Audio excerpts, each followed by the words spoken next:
Mon propos aujourd'hui porte sur la bienveillance. C'est en fait un fil rouge sur mes deux romans inconscients. Quand j'ai voulu écrire mon premier roman, je pensais, en fait, raconter une histoire. Et puis je me suis rendu compte que non seulement je raconte une histoire, mais je me donne une belle opportunité d'avoir une tribune.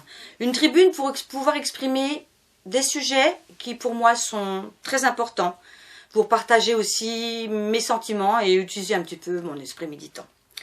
En fin de compte, tout ça, l'écriture m'a permis aussi, en travaillant, en écrivant sur la bienveillance, de contrebalancer toute la morosité ambiante qui concerne la violence, les agressions, l'homophobie, le racisme, le complotisme qu'on voit continuellement dans nos journaux, dans les journaux télévisés, les médias et surtout sur les réseaux sociaux qui font beaucoup de mal.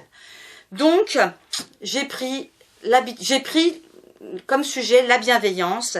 Mais pourquoi ? En fait, parce que cette bienveillance, elle a fait de moi qui je suis aujourd'hui.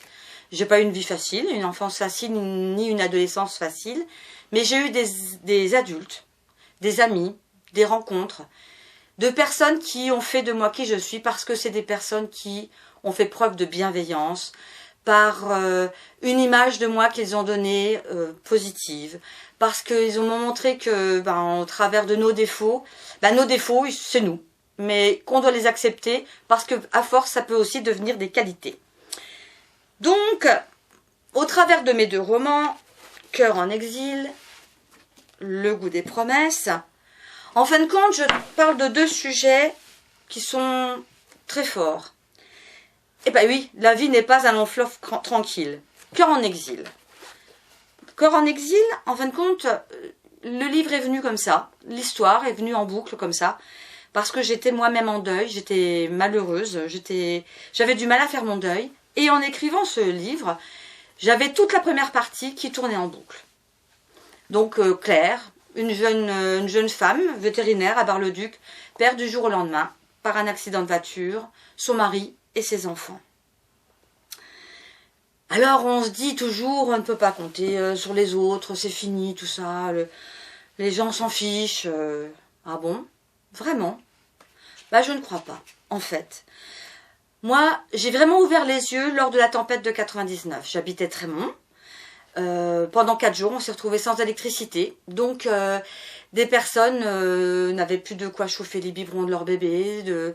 Une autre personne s'est retrouvée en détresse parce que il avait besoin d'électricité pour pouvoir faire fonctionner son système de respiration, sans lequel sa vie était en danger. Et bien, quelqu'un dans le village a donné son groupe électrogène à cette personne et puis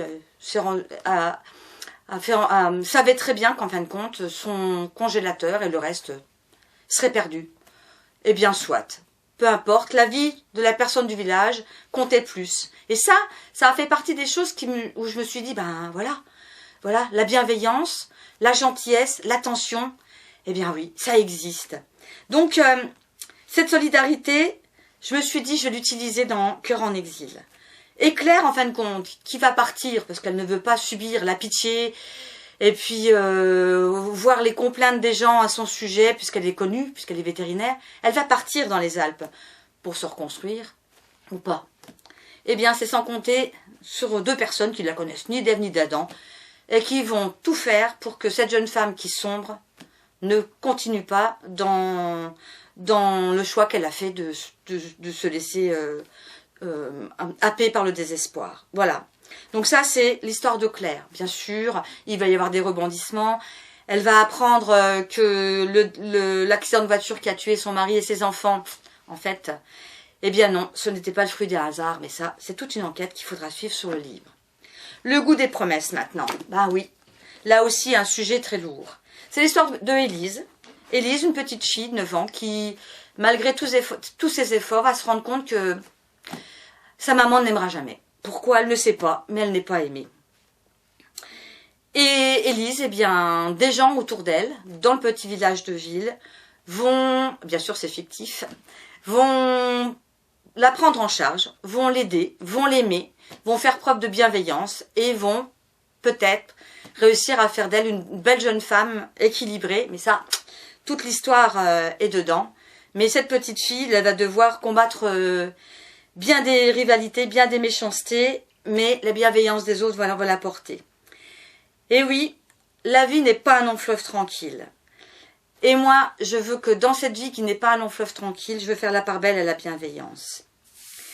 Alors oui, ce sont des sujets lourds, oui, ce sont des sujets qui, des fois, rebutent, mais lors des séances de dédicace, les retours me viennent, on me dit j'ai été happée par vos histoires, je n'arrive pas à quitter le livre, j'ai raté un rendez-vous, j'ai fait brûler mon repas. Ça fait bien plaisir de voir que même quand on traite des sujets aussi lourds, aussi difficiles, eh bien, il y a des petites étincelles qui font que la bienveillance, eh bien, elle ressurgit sur les lecteurs qui se laissent emporter par les romans. Alors, pour clôturer mon propos, si un génie ou une bonne fée me proposait d'exaucer l'un de mes souhaits, eh bien, il concernerait la communication aujourd'hui, dans les médias, dans les réseaux sociaux. Je souhaiterais que chacun d'entre nous prenne un temps et qu'il fasse un témoignage sur des actes de bienveillance qu'il a exaucé, qu'il a fait ou qu'il a vécu, en témoignant sur des gestes, sur des mots, sur des messages qui ont montré que il était une personne précieuse, unique, importante. C'est ça la bienveillance. Et voilà. Donc, à vous de vous mettre sur les réseaux sociaux, d'écrire, et puis de faire en sorte que la vie soit un peu plus jolie pour certains d'entre nous.